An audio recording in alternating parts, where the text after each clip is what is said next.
জোড়াতে একলা যখন ভাবি তোমায় নিয়ে হৃদয়টাকে শীতল করি হৃদয়টাকে শীতল করি চোখের জল দিয়ে আল্লাহ আল্লাহ আল্লাহ আল্লাহ আল্লাহ আল্লাহ আল্লাহ পৃথিবী বড়ই নিঠুর নেই তো ভালোবাসা আমার খেরে পাবো গো তোমায় আমার খেরে পাবো গো তোমায় এই তো মনে আশা আল্লাহ আল্লাহ আল্লাহ আল্লাহ আল্লাহ আল্লাহ আল্লাহ আল্লাহ আল্লাহ আল্লাহ তেরি মেরা পহুড়ে গো নবী মেহরা যেতে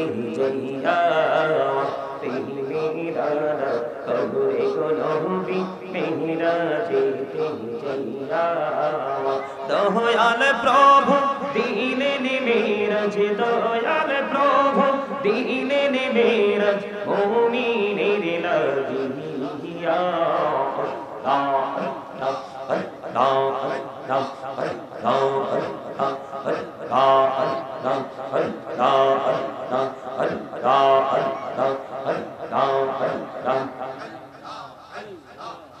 মোহাম্মদে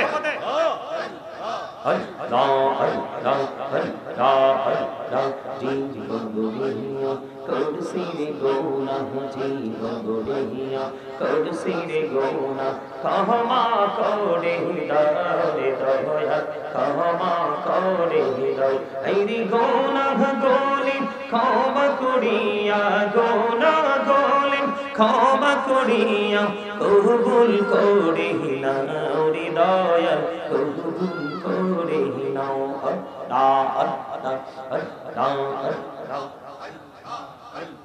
আল্লাহ আল্লাহর ওলি গৌসুল আজম নাম যার শোনে বেলায়েতের আলোই বললো বেলায়েতের আলোই বললো পাখি ভূমি বাগদা তো আল্লাহ আল্লাহ আল্লাহ আল্লাহ আল্লাহ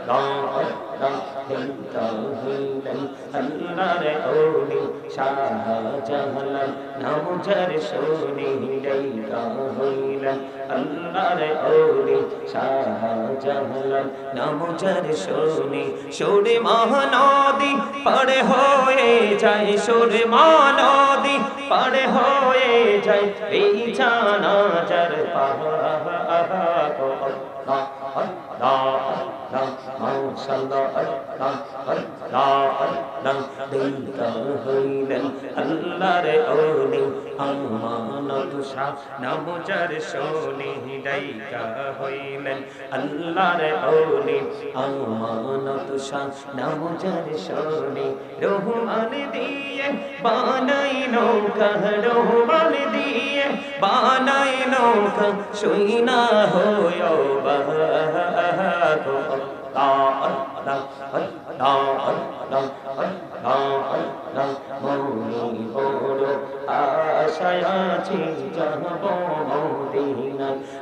পাখি হলে ওড়ে ওড়ে পাখি হলে ওড়ে ওড়ে যাইতাম সোনার মদিনা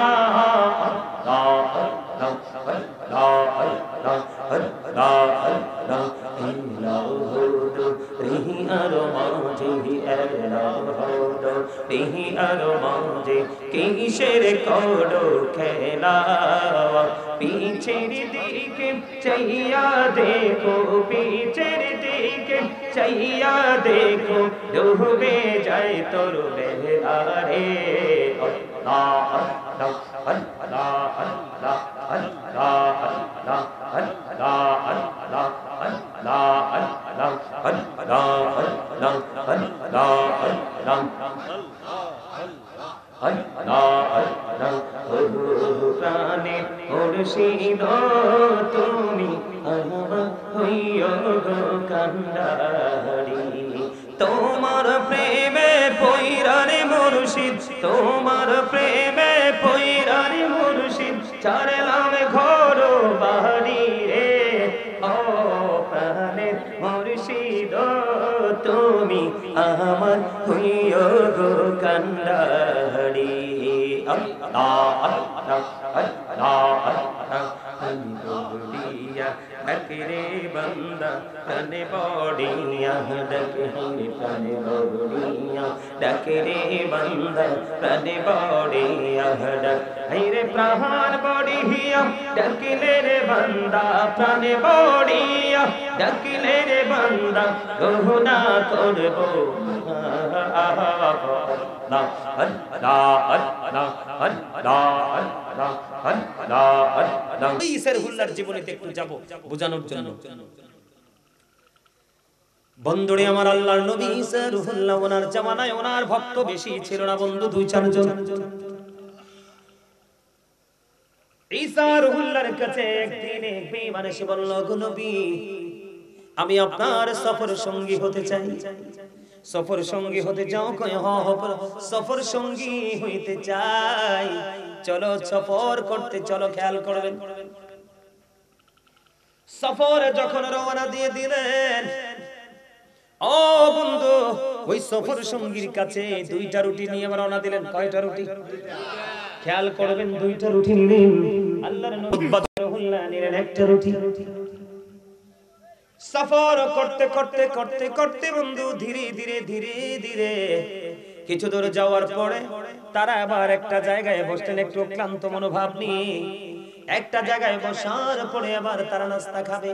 ঈসা রূহুল্লাহর কাছে আছে বন্ধু 1টা রুটি। কয়টা? এই ঘটনাটা আমি অনেক বড় করে সুন্দর করে আলোচনা অনলাইনে করা আছে। আজকে শুধু আমি আপনাদেরকে এলোমেলো ভাবে আজকে শুধু আপনাদেরকে কয়েকটা পয়েন্ট আমি আপনাদের সামনে তুলে ধরব। আপনারা শুধু বোঝার জন্য একটা ঘটনা আমি তুলে ধরতেছি।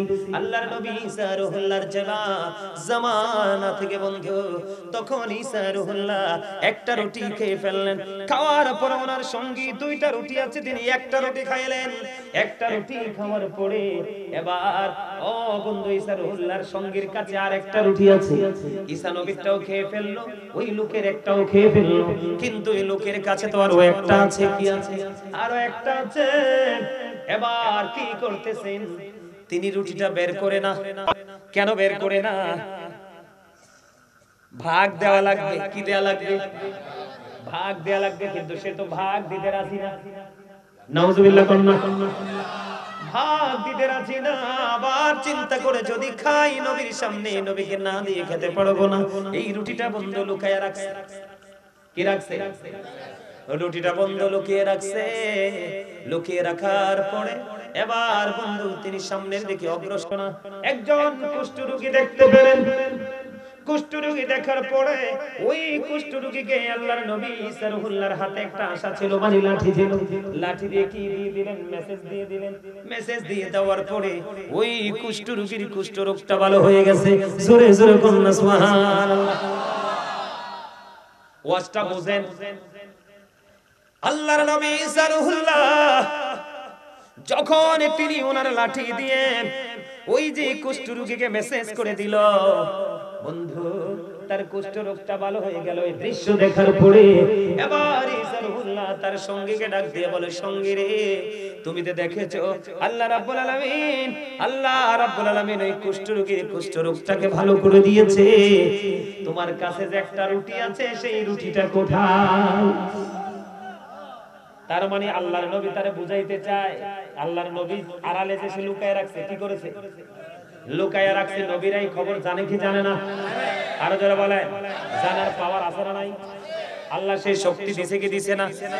আপনি আমি যেটা দেখি না, যেটা জানি না, যেটা বুঝি না, এটা আল্লাহর ওলিরা বুঝে। কারণ আপনার আমার আছে চর্ম চোখ খোলা। আল্লাহর প্রদত্ত নূরের জ্যোতিতে যারা বিরাজ করে, তাদের আছে অন্তরের চোখ 2টা খোলা। আপনি আমি যেটা দেখি না, তারা সেটা দেখে। ঠিক কিনা বলেন? আল্লাহর নবীরা তো অনেক উপরে খেয়াল করেন। এবারে তিনি বললেন, ওই কুষ্ঠরোগ আমার আল্লাহ ভালো করে দিয়েছে, তুমি বলো না তোমার আরেকটা রুটি কই? কই না না না নবী গো, আমার কাছে কোনো রুটি নাই। কই চলো সামনে চলো। এই করতে করতে তিনি সামনের দিকে গেলেন। যাওয়ার পরে বন্ধু অন্ধ লোক অন্ধ লোক মানে কানা লোকের সাথে দেখা হলো। দেখা হওয়ার পরে তিনি বন্ধু কানা লোককে মেসেজ দিয়ে দিল, ওই কানা লোকের দৃষ্টি শক্তি ফিরে আসলো। আমার নবী ঈসা রুহুল্লাহ বার ডাক দিয়ে বলে, সঙ্গী তুমি দেখিছো আল্লাহ রাব্বুল আলামিন তার দৃষ্টি শক্তি ফিরিয়ে দিয়েছে, তুমি বলে দাও তোমার আরেকটা রুটি কই? কয় নাই নাই নাই নবী গো, আমার কাছে কোনো রুটি নেই। কয় চলো সামনে চলো। এবার বন্ধু গেলেন, যাইতে যাইতে যাইতে যাইতে তিনি একটা ডেড বডি, মৃতদেহ দেখলেন। কি দেখলেন? মৃতদেহ দেখলেন। দেখার পরে এবার তিনি লাঠি দিয়ে মেসেজ করে দিলেন। দেওয়ার পরে কি হয়ে গেল? ওই মৃত লোকটা জিন্দা হয়ে গেল। আল্লাহর নবী একটা ডাক দিয়ে বলে, সঙ্গী তুমি দেখো আল্লাহ রাব্বুল আলামিন মৃত ব্যক্তিটাকে জিন্দা করে দিল, তুমি বলে দাও তোমার আরেকটা রুটি কই? কয় না না না, আমার কাছে কোনো রুটি নেই। অনেক ঘটনা আমি ছোট্ট 2-3টা বললাম। বলার পরে আবার বন্ধু ধীরে ধীরে ধীরে ধীরে সামনের দিকে গেলেন। যাওয়ার পরে একটা বৃক্ষের নিচে আল্লাহর নবী আশ্রয় বিশ্রামের জন্য বসলেন। বসার পরে ওনার মধ্যে তন্দ্রা চলে আসলো। তার মানে ঘুম ঘুম ভাব চলে যখন আসলো, এবার ওনার সঙ্গী মনে মনে চিন্তা করে, আল্লাহর নবী ঈসার লাঠির এত দাম, এই লাঠি আমি চুরি করব। নাউজুবিল্লাহ। কি করব? কথা কয় না। আরে ওয়াজে মজা আছে, শেষে বুঝবেন, কারণ আমি আরো কিছু আলোচনা করব।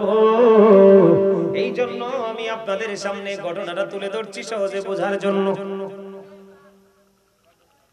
এবার কি করলেন? আল্লাহর নবী ঈসার ঘুম ঘুম ভাব উনি ধরেন ঘুমিয়ে গেল। এবার ওই সঙ্গী মনে মনে চিন্তা করে, এই তো সুযোগ। আস্তে করে বন্ধু লাঠিটা নিয়ে এবার কি করলেন? পালিয়ে গেলেন। আল্লাহর নবী ঈসার ঘুম ভেঙে গেল। ঘুম ভাঙার পরে আবার চাইয়া দেখলেন ওই সঙ্গীও নাই, আল্লাহর নবীর লাঠিও নাই। দিরি এবার দৌড়ে চলে গেল ওনার সঙ্গী। সঙ্গী যখন চলে গেল বন্ধু, যাইতে যাইতে যাইতে যাইতে ওনার সঙ্গী দেখলেন অনেকগুলো মানুষ একত্রিত আছে। এতগুলো মানুষ এখানে কেন? এতগুলো মানুষ এখানে কেন? এবার ওই যে আল্লাহর নবীর হাতের লাঠি আছে, ওই পাওয়ার নিয়ে ঢুকলেন। ঢুইকা দেখে ওখানকার রাজার বেশি অবস্থা খারাপ। ডাক্তার কবিরাজ কোনো কিছুই বন্ধু কাজে আসে না। এবার কি করলেন? ডাক্তার কবিরাজ কোনো কাজে আসে না। এবার বন্ধু তিনি বললেন, কয় আমি তোমাদেরকে কি করব? তোমাদের রাজাকে ভালো করে দিব। তোমরা আমাকে স্বর্ণ মুদ্রা দিতে হবে। কি দিতে হবে? আরো জোরে কয় না, স্বর্ণ মুদ্রা দিতে হবে। এবার ওনার সঙ্গীরা বললেন, হ্যাঁ তুমি যদি আমার রাজাকে ভালো করে দিতে পারো তাহলে আমি কি করব? স্বর্ণ মুদ্রা দিব। এবার তিনি স্বর্ণ মুদ্রার লোভে কি করলেন? আল্লাহর নবী ঈসার লাঠি নিয়ে ওই রাজার গায়ে আঘাত করলো। রাজার গায়ে আঘাত করতে দেরি, রাজা মৃত্যুবরণ করতে দেরি হয় না। কি হইল? ঘটনা ফেস খাইছে কিনা কোন? আরে বড় করে কোন ফেস খাইছে কিনা? কি হলো? রাজারে টাচ করতে দেরি, রাজা মারা গেল। রাজা যখন ইন্তেকাল করলো বন্ধু, এবার রাজা ইন্তেকাল করছে, তার প্রজার হুঁশ আসেনি। এবার সব মিল্লা ওরে ধরছে। ধরার পরে তারা তাৎক্ষণিকভাবে ফয়সালা দিল, সে খুনি হিসেবে তার সর্বোচ্চ সাজি হলো মৃত্যুদণ্ড। তার জন্য ফাঁসির মঞ্চ জোড়া রেডি হয়ে গেল। ওই দিক দিয়ে আল্লাহর নবী ঈসা রুহুল্লাহ ধীরে ধীরে ধীরে ধীরে সামনের দিকে আসলো। আয়েশা দেখে তার সঙ্গীর জন্য মৃত্যুর কাঠগড়া দাঁড়িয়ে আছে। আল্লাহু আকবার কয় না? আমার আল্লাহ বড় না? গেমটা দেখছেন না কেমনে শুরু হইছে? কি হইছে? আল্লাহ রাসূল আল্লাহর নবীর হাত আর ওই বাটপারের হাত কি এক? কথা কয় না কেন? আল্লাহর ওলির চোখ আর সুদখোরের চোখ কি এক? আল্লাহর ওলি কোন মাঠে পাড়া দিলে আগাছা নিরসন হয়ে সবুজ শ্যামল ফল জন্ম হয়, আর সুদখোরের নাম নিয়ে ধান খেতে বন্ধু লিখিত পেপার ঝুলাইয়া দিলে পোকামাকড় পর্যন্ত এই সুদখোরের ভয়ে পালিয়ে যায়। কথা কয় না কেন? আমি দেখছি ছোট্ট থাকতে এক লোক দেখছি যে 7 জনের নাম লেখলো, লেখা তাবিজের মতো বানাইয়া লাঠির উপর ঝুলাই দিল। ওনারে প্রশ্ন করলাম, দাদা কারণ কি? কই কোন ওষুধকে পোকামাকড় ভয় পায় না, সুদ করে তো নিকৃষ্ট। হুজুরের কাছে গিয়েছিলাম, হুজুর বলছে 7টা সুদখোরের নাম লিখে ঝুলাইয়া দেন, দেখবেন একটা পোকাও ধান খেতে থাকবে না। ও বন্ধু, সত্যি সত্যি পোকা মাকড় জমিন ছেড়ে চলে দিল। এতে বোঝা যায় জালেম সুদখোর ঘুষখোরকে আমার আল্লাহ পছন্দ করে না, এবং আল্লাহর সৃষ্টি অবলা পোকা মাকড় জীবজন্তু ভালোবাসে না। ঠিক আছে, এগুলো এখনকার ছেলেরা বুঝবে না, কারণ তারা তো ডিজিটাল, তারা তো কমার্শিয়াল, ঠিক কিনা কয় না? আর জোরে মজাটা দেখেন। এবার আল্লাহর নবী ঈসা রুহুল্লাহ ধীরে ধীরে ধীরে ধীরে আসলেন। আয়েশা দেখে আমার বন্ধু ওনার সঙ্গীর জন্য মৃত্যুর কাঠগড়া দাঁড় করিয়েছে, মঞ্চ রশি ঝুলানো আছে। ব্যাপার কি, ওই এই লোকটা কি যে এক লাঠি দিয়ে আঘাত করলো, আমাদের রাজা মৃত্যুবরণ করতে দেরি হলো না, মৃত্যু দেরি করলো না। আমরা এই জন্য তার জন্য পাশের বংশ সাজিয়েছি। এবার ঈসা রুহুল্লাহ একটা ডাক দিয়া বলে, আমি যদি তোমাদের রাজাকে ভালো করে দিতে পারি তাহলে তাকে মুক্তি দিবি কিনা কথা দাও। এবার বন্ধু ওই রাজার প্রজারা বললেন হ্যাঁ। ওনার মনে মনে চিন্তা হলো, একজনে মারছে, শেষ সময়টা দেখি কাজে লাগে কিনা। এবার ও বন্ধু ওনারা বললেন, আল্লাহর নবী যখন বলল ওনারা রাজি হলেন। লাঠি কিন্তু একটাই হাত বদল হয়েছে। আল্লাহর নবীর হাঁটিটা আল্লাহর নবীর হাতে নিয়ে রাজার গায়ে যখন মেসেজ দিয়ে দিল, ওই মৃত রাজা জিন্দা হয়ে গেল। জোরে জোরে কয় না সুবহানাল্লাহ, আল্লাহু আকবার।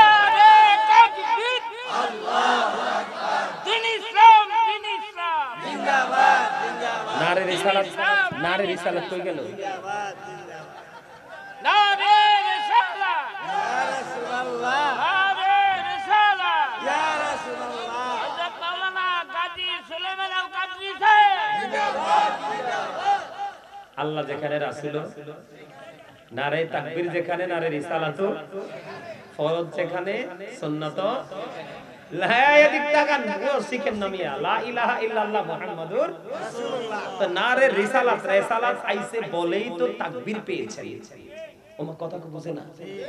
আরে নবী আইছে বলে তো আপনি সব পাইছে।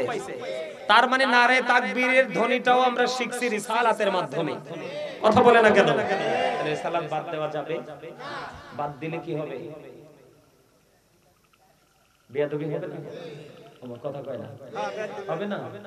আল্লাহ কয় আমি আল্লাহ, আমি প্রভুর প্রভুত্ব প্রকাশ করেছি আমি আমার হাবিবের মাধ্যমে। তো এটাই তো রিসালাত। আপনি এটা বাদ দিবেন, কিন্তু অস্বীকার করার সুযোগ আছে। এগুলো বুঝতে হবে। কবির গান দিয়ে যাক, সেদিকে চাই না, মনে করাই দিছি মুরব্বিরে। বেশি কিছু কইতে পারবো না তো, আমার আব্বার সাথে চলাফেরা আছে। হ্যাঁ হ্যাঁ হ্যাঁ হ্যাঁ, এর লাগি এটা বাদ দিছি। সরল না যে তো বাদ দেয়, ঠিক না? আর যারা বলে আরে বাপরে বাপরে বাপ, অনেক মানুষ আছে এখনো হাসি দেন নাই, মিয়া হার্ট অ্যাটাক করে মরবেন। ওমা, এরপরে তো হাসে না। আল্লাহ রাসূল মানুষকে সুস্থ, দেহটাকে সুস্থ রাখার জন্য যে অপশনগুলো দিয়েছেন এর মধ্যে একটা হলো হাসি। নবীজি বলেছেন তোমরা মাঝে মাঝে হাসো, হাসলে তোমাদের হার্ট কি থাকবে? ফ্রি থাকবে। হার্ট যদি ফ্রি থাকে তোমার জীবনও ফ্রি। আর তুমি যদি গোমরামুখী হয়ে থাকো, ভার হয়ে থাকো, প্রেসার আসবে তোমার হার্টে। এই কারণে মানুষ স্ট্রোক করে মারা যায়। আগের যুগের মানুষের কিন্তু এইটা ছিলই না, শুনছেও না। আজকে কয়েক বছর এটা বাড়ছে। কারণ বাড়বো না, ভাই খাইয়া লাই বাইরে দেয় না, ভাই খায় বোনকে দেয় না। এই ঈদের দিন আমি ঈদের আনন্দ নাই, নিজেরটি নিজে রান্ধে, নিজেরটি নিজে খায়। আর আমরা ছোট থাকতে দেখছি মারে মাই করতে, এই করে এই করতে, এই করে সেমাই খাইতে খাইতে জাম জীবন শেষ। ঠিক কিনা বলে? আর কুরবানির ঈদের দিন তো রুটি আর গোশত, আরে খাইলি কি হইছে, আরো খাও। আমি ছোট থাকতে দেখছি অনেকে 7 আপ পর্যন্ত কিনে দিছে, কয় খাইতে না পারলে এটার লগে দিয়ে খাও। এইগুলো ছিল জীবন। আর এখনকার এটা জীবন নিমিয়া। মানুষ মইরা যায় আর পরে সুদ খুব বাটপার হবল, সুদের ছাড়া টাকা দেয় না, হাওলাত দেয়, দিতে চায় না। ঠিক কিনা বলে? এই ওয়াজটাই করতে আছে। সুদ করে বইরা আছে গা। আচ্ছা, এই ওয়াজটাই করতেছি, একটু মন দিয়ে শোনো। আরে বেটা, বাসটি বাংলাদেশের বাস শেষ হলে বাইরেতে আনি, কারণ সমাজ নষ্ট করে দিছে তো এই দুষ্ট মানুষগুলো। কথা কয় না কেন? প্রত্যেকটা ইমাম সাহেবের উচিত এই 70 গুলোর বাড়িতে দাওয়াত দিলে অসুখ হইলে দোয়া করতে নাই, জানাজা যেতে নাই। এরা আমার নবীর আদর্শকে কবর দিয়ে দিয়েছে। আর এই বাটপারগুলোর অত্যাচারে সমাজের দরিদ্র মানুষগুলো অতিষ্ঠ হয়ে গেছে। কথা কয় না কেন? এরা মনে করে গরিবরা মনে হয় আল্লাহর রাস্তায় সাহায্য চায়, কিন্তু বলধবল বুঝে না যে তাদের অর্থের মধ্যে গরিবদের হক এটা অটো এসে যায়, এটা আল্লাহর পক্ষ থেকে বাজে। তোমার কাছে আম ধরছিলি শব্দে তোমার না, গরিবেরও আছে। কারণ আম ফলাও গাছ লাগাইছো ঠিকই, তুমি এটা তুমি উছিলা, কিন্তু ফল তো দিছে কে? আল্লাহ। তো আল্লাহ তো খুশি, গরিবরে সাইডটা দিয়া খাও না। এখন আগে আমরা দেখছি পুকুরে মাছ ফালাইলে আপনার পুকুরে ফোনা খাইছে পাখিরা টোকাই, এখন এমন নেট দিয়া জাল দেয় পাখিনি। নাউজুবিল্লাহ কোন আরো জোরে না ভুল কইছি? প্রত্যেকটা সেক্টর নষ্ট করে ফেলছে। আমি ছোট্ট থাকতে আমার মামার বাড়ি গেলে নিজের মামার পুকুর তো মাছ ধরতাম, আরেক তার মামার পুকুর তো মাছ ধরতাম। বলতো না তো কিছু, বলতো এটা ভাগিনা, ধরতে থাকো, কতলা খাইবো ভাগিনা। আর এখন আপনার বাগিনার মারবো, বাগিনার বাপেরও মারবো। কথা কন না কেন? এখন কি সেই ফ্রি মানসিকতা আমাদের মধ্যে আছে? এই শিখে নেন ঈসা নবীর জীবনী থেকে। আমি আরো আগে বহুত আগে এই ওয়াজটা করছিলাম। আজকে আপনাদের অবস্থা দেখে আইসা মনে করলাম যে এটা বলি, দেখি আপনাদের মধ্যে হেদায়েত এটা প্রভাব আসে কিনা। বন্ধুরে আমার, এবার আল্লাহর নবী ঈসা রুহুল্লাহ একটা লাঠি দিয়ে বন্ধু টাচ করতে দেরি রে, এবার ওই মৃত মানুষ জিন্দা হতে দেরি হলো না। এবার আল্লাহর নবী একটা ডাক দিয়ে বলল, সঙ্গী রে, তুই তো মৃত্যুর দুয়ারে চলে গেছিলি, আমার আল্লাহ তোরে মৃত্যুর দুয়ার থেকে বাঁচিয়ে দিয়েছে। তুমি বলে দাও তোমার আরেকটা রুটি কই? সুবহানাল্লাহ। কেডা কইছে? তুমি বলছো? তুমি থ্যাংক ইউ, একদম জাগার লোকে মিলছে। আলহামদুলিল্লাহ। এতে কিন্তু ভয় পেয়ে গেছে, এতে কিন্তু স্বীকার করতে হবে সুবহানাল্লাহ কইছে, আমি তো দেখে ফেলাইছি। কিন্তু এটা যে কত মধুর হইছে তো বুঝে নাই। ওই আপনারা যে বলেন না, এই একটা কথা বলতে হয়, আমার মা আমার নামটা খুব মহব্বত করে রাখছে সুলাইমান। বন্ধুরে আমার, হযরতে দাউদ আলাইহিস সালামের সন্তান ছিল একজন নবী।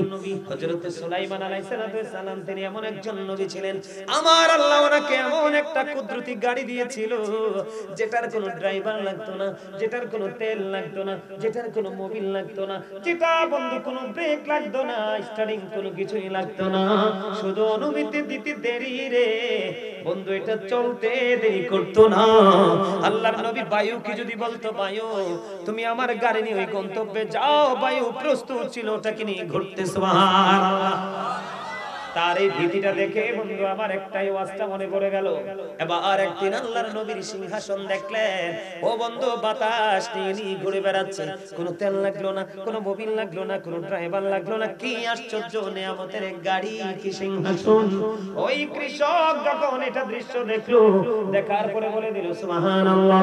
সুবহানাল্লাহ বলতে দেরি রে, আল্লাহর নবীর সিংহাসন আর সামনের দিকে যায় না, ধীরে ধীরে নিচের দিকে নামতে শুরু করলো।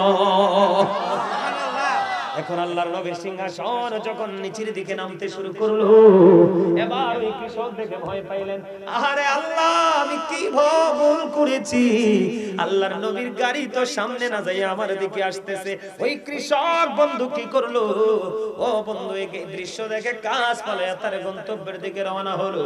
আল্লাহর নবী ঈসা রুহুল্লাহ, আল্লাহর নবী সুলাইমান আলাইহিস সালাম এমন কি করলেন, ওই কৃষককে ধাওয়া করলেন তার সাথে কথা বলার জন্য, কিন্তু সে ভয় পেয়ে গেল। সর্বশেষে আল্লাহর নবী প্রশ্ন করলেন, তুমি একটু আগে কি বলেছিলে? কই আমার মনে নাই। সুবহানাল্লাহ বলনা আর জোরে। এই আমার স্বাস্থ্য ভাইদের অবস্থাটা এরকম হইছে, তো ভয় পেয়ে গেছে, কয় আমার মনে নাই। কয় মনে করে দেখো। ও বন্ধু বলার পরে আবার বলে, নবী গো আমি তো সুবহানাল্লাহ বলেছি। এবার আল্লাহর নবী একটা ডাক দিয়ে বলে, রে পাগল, তুমি সুবহানাল্লাহ বলার কারণে আমার আল্লাহ তোমার আমলনামায় যে সওয়াবটুকু দিয়েছে, তুমি যদি আমাকে সেই সওয়াব দিতে যদি রাজি হও, আমি আমার ওই বাদশাহের রাজত্ব তোমায় দিতে প্রস্তুত। সুবহানাল্লাহ। আরে খোদা, সব লবণ ছাড়া সুবহানাল্লাহ। খাবারে লবণ না দিলে মজা হয়? তা আপনি প্রেম নিয়ে সুবহানাল্লাহ না কইলে মজা হইব কেমনে? তা আপনাদের সুবহানাল্লাহ একেবারে দুর্বল, অসুস্থ সুবহানাল্লাহ। এমনি কইলে হইতো না, জোরে কোন সুবহানাল্লাহ, আর জোরে। এইবার যে আওয়াজ দিবেন শয়তানে তিসি বানায় আইতো। আলহামদুলিল্লাহ বলেন। আল্লাহর নবী সুবহানাল্লাহর মর্যাদা বোঝানোর জন্য আপনাদেরকে এটা বললাম। আর জোরে কোন সুবহানাল্লাহ।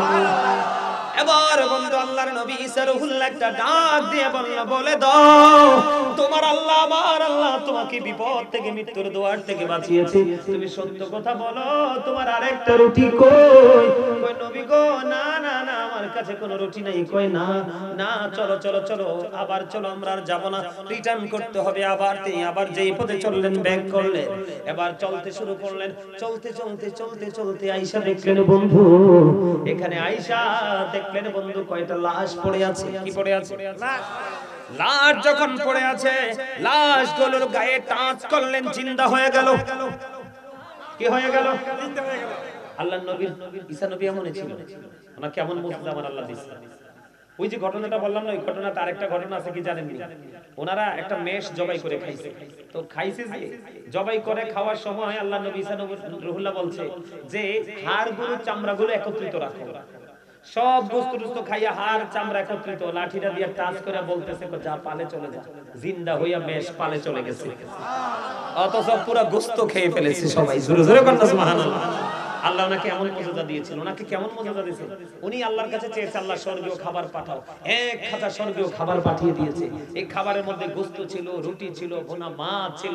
এটা ছিল গরিবদের জন্য, যারা অসুস্থ তারা সুস্থ হয়ে যাবে, যারা মাজুর তারা পরিপূর্ণ হয়ে যাবে। কিন্তু আপনার বড় লোকরা কি করেছিলেন? ওনার কথাকে ওভারটেক করে খেয়েছিলেন। তারা 3 দিন সুর অবস্থায় থেকে সুর অবস্থায় মারা গেছে। উনি এমন একজন আল্লাহ নবী ছিলেন, ওনার এমন পাওয়ার ছিল। ওনাকে নিয়ে আলোচনা না, জাস্ট ওই জায়গাটা বলছি আপনাদেরকে বোঝানোর জন্য। এবার যখন জিন্দা হয়ে গেল আল্লাহর নবী ঈসা রূহুল্লাহ, এবার বন্ধু তিনি কি করলেন? এই যখন তাদেরকে লাশ দেখলেন জিন্দা হলো, এবার তাদেরকে বললেন তোমরা মৃত্যুবরণ করেছো কেন নবী গো? কেমন করে বলবো গো নবী, কয় বলো কেন মৃত্যুবরণ করেছো? ও নবী, মৃত্যুবরণ করার কারণ হলো আমরা 4 জন বন্ধু এই পথে হাঁটতেছিলাম। হাঁটতে হাঁটতে হাঁটতে হাঁটতে আমরা হঠাৎ করে নজর দিয়ে চাইয়া দেখলাম একটা দুইটা নয় 3টা স্বর্ণের ইট এখানে পড়ে আছে। কয়টা স্বর্ণের ইট? 3টা স্বর্ণের ইট এখানে পড়ে আছে। আমরা বন্ধু হলাম কয়জন? স্বর্ণের ইট কয়টা? 3টা। এখন আমরা 3 জন মিলে চিন্তা করলাম, আমরা 3 জন মিলে তাকে নাস্তা খাওয়ার জন্য, নাস্তা আনার জন্য পাঠাইলাম। আমরা মনে মনে চিন্তা করলাম সে যদি নাস্তা নিয়ে আসে, নাস্তা নিয়ে আসার পরে আমরা তাকে মেরে ফেলবো। কি করব? মেরে ফেলবো। কারণ 4টা স্বর্ণের ইট ভাগ করতে হবে টুকরো করে। আমরা ভাগ করতে চাই না, এক একজন এক একটা নিতে চাই। এখানে লোক কাজ করতেছে কিনা বুঝেন, ওয়াজ করতেছি কি তা বুঝাইতে চাই। এবার কি করলেন? 3 জনে মিলে একটারে পাঠাইলেন নাস্তা আনার জন্য, আর যে একটা গেলেন নাস্তা আনার জন্য ওইটা মনে মনে চিন্তা করলো কই 3টার একটারও বাঁচাইয়া রাখবো না, আমি কি করব? খাবারের সাথে বিষ মিশাইয়া দিব। আবার ওই বাটপার কি করলেন? খাবারের সাথে বিষ বন্ধু মিশিয়ে নিয়ে আসলো। খাবার আনার পরে নাস্তাগুলো রেখে ওই একটাকে আগে মারছে।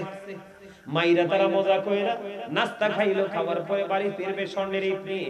এখন নাস্তা খাওয়ার পরে বিষের যন্ত্রণায় ছটফট ছটফট করে 3 জন মারা যায়। তার মানে কেউ বন্ধু কি পাইলো না? সম্পদ পাইলো না। কারণ লোভে পাপী হলো মৃত্যু। কথা কয় না কেন? লোভে পাপী বন্ধু মৃত্যু। এবার আল্লাহর নবী সাল্লাল্লাহু যখন তাদের গল্প শুনলো, শোনার পরে বললেন যাও এখন ইট নিয়ে যাও। ওগো নবী, যে ইটের কারণে জীবন চলে গেছিল এই জীবন আর হারাতে চাই না, আমরা ইট নিব না।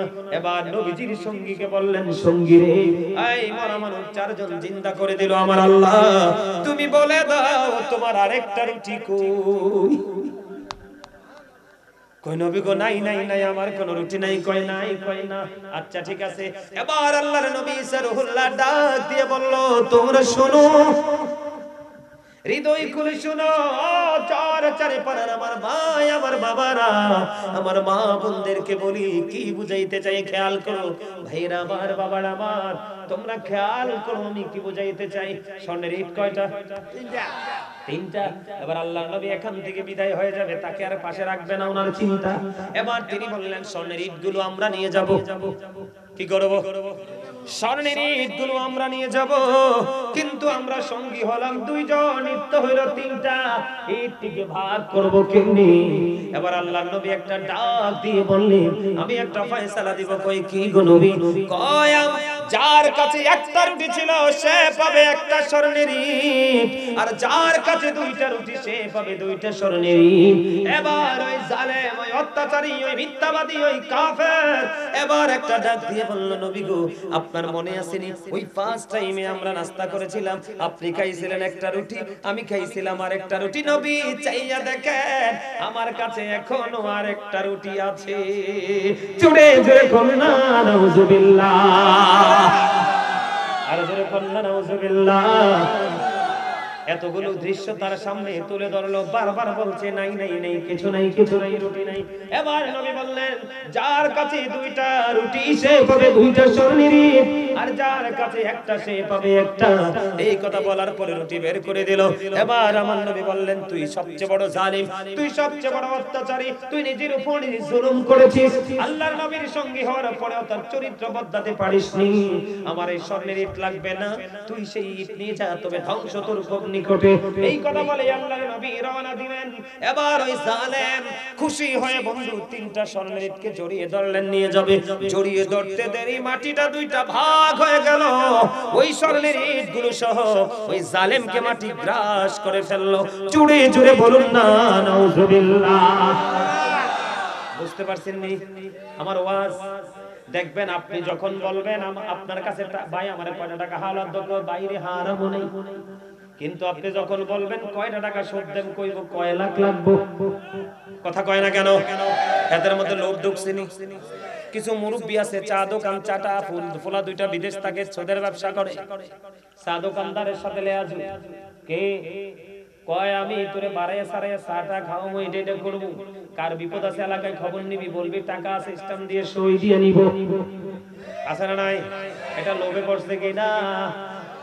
সবচেয়ে বড় জঘন্য, সবচেয়ে বড় কথা হলো এই দুনিয়ার মানুষ অর্থের জন্য যেমন পাগল, তার 10 ভাগের 1 ভাগ যদি আমার আল্লাহর জন্য পাগল হতো মনটারে বুঝাইতাম।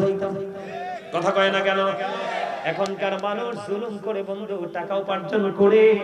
এই জন্য আমি আপনাদেরকে বলি, এই যে যারা আজকে মাহফিল বাদ দিয়ে আপনারা বাইরে ঘুরছেন, রাস্তাঘাটে ঘোরাফেরা করছেন, এই বসা দিয়ে আপনাদের কোনো লাভ হবে না বন্ধু।